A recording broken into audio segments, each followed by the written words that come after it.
Alors, Guillaume Roty, bonjour et bienvenue à Dunkerque. Alors, vous êtes attaché économique à la représentation en France de la Commission européenne. Est-ce que vous pouvez nous dire un peu en quoi consiste ce travail?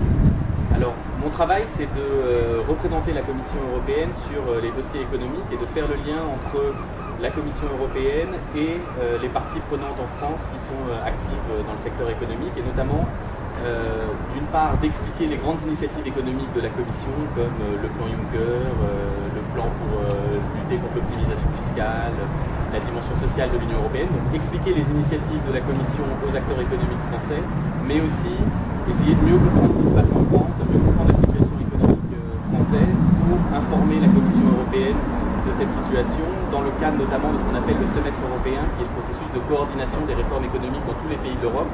Donc une grande partie de mon travail, c'est aussi de suivre les réformes économiques en France et de voir comment elles évoluent et qu'est-ce que la Commission peut recommander à la France sur ces réformes économiques. D'accord. Et donc, vous avez parlé du plan Juncker, vous êtes venu pour nous le présenter ici ce soir. Est-ce que vous pouvez nous expliquer un peu comment il fonctionne? Alors, le plan Juncker, c'est vraiment la priorité numéro 1 de la nouvelle Commission. Jean-Claude Juncker est président. Et c'est une initiative qui vise à relancer l'investissement partout en Europe. Il faut savoir que suite à la crise, l'investissement a baissé en moyenne de 15% sur le territoire de l'Union européenne. Et donc l'objectif de cette initiative, c'est de retrouver un niveau d'investissement qui permet une croissance plus durable et surtout la création d'emplois. Et pour faire ça, le plan a 3 grands piliers. Le premier, c'est un pilier de financement. Donc on essaye de mobiliser les financements privés grâce à un nouveau fonds qu'on a créé qui s'appelle le Fonds européen d'investissement stratégique et qui cherche à aider les porteurs de projets à financer leurs projets en prenant une part de risque plus importante et en utilisant l'argent public pour diminuer le risque de projets qui n'arrivent pas à se faire aujourd'hui parce qu'ils sont trop risqués. Ça, c'est le premier axe. Le deuxième axe, c'est essayer d'aider les projets à se monter, donc d'aider les porteurs de projets à soit concrétiser leurs projets, soit trouver des financeurs, soit donner plus de visibilité à ce qu'ils sont en train de faire. Donc on a créé 2 outils. L'un, c'est une plateforme de conseil en investissement que les porteurs de projets, que ce soit des collectivités ou des entreprises, peuvent solliciter pour demander conseil sur comment faire avancer leurs projets, que ce soit d'un point de vue technique ou financier. Et l'autre outil qu'on a mis en place, c'est un portail de projets qui est un site internet où en fait on regroupe beaucoup de projets d'investissement en Europe pour leur donner de la visibilité et les aider à trouver du financement.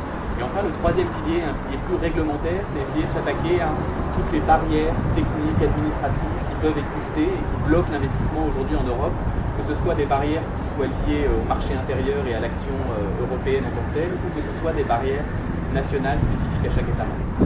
Quels peuvent être les retours des membres sur un territoire comme celui de l'agglomération dunkerquoise avec le plan d'investissement, c'est un outil qui est très flexible. On n'a pas voulu faire un grand plan qui allait financer la transition énergétique ou un grand plan qui allait financer l'innovation. On a mis des priorités, dont celles que j'ai mentionnées, mais ça n'a pas besoin de ça. Il y a aussi des priorités capital humain, développer des infrastructures, le numérique. Et on est, nous, assez flexible au sens où on attend que les projets un peu viennent à nous et on va essayer de s'adapter aux demandes des territoires. Donc pour un territoire comme l'agglomération dunkerquoise, je pense que, un peu à l'image de ce qui se fait en France, il faut voir que la France est très active sur le plan d'investissement aujourd'hui, parce que c'est l'un des pays qui pour l'instant en bénéficie le plus. Il y a une grande dimension réindustrialisation, par exemple. Donc, aider à l'industrialisation et au maintien des industries, notamment dans les nouvelles technologies, sur le territoire français. Grâce au plan d'investissement, on a par exemple financé une entreprise active dans la métallurgie qui s'appelle Aperam, qui a une grande usine à Iceberg dans le Nord. On finance aussi un fonds régional qui est monté par la Région de France qui a vocation à financer les PME pour les aider à réaliser leur transition énergétique. Donc c'est vraiment un peu à l'initiative du territoire dunkerquois de se dire quelle est ma vision stratégique pour mon territoire. Vraisemblablement, cette vision stratégique va correspondre à une des priorités du plan et après discuter avec la Banque européenne d'investissement quel est le bon type de financement et quel est le bon projet pour mener à bien cette vision. D'accord. Écoutez, Guillaume Roty, merci beaucoup d'avoir été avec nous.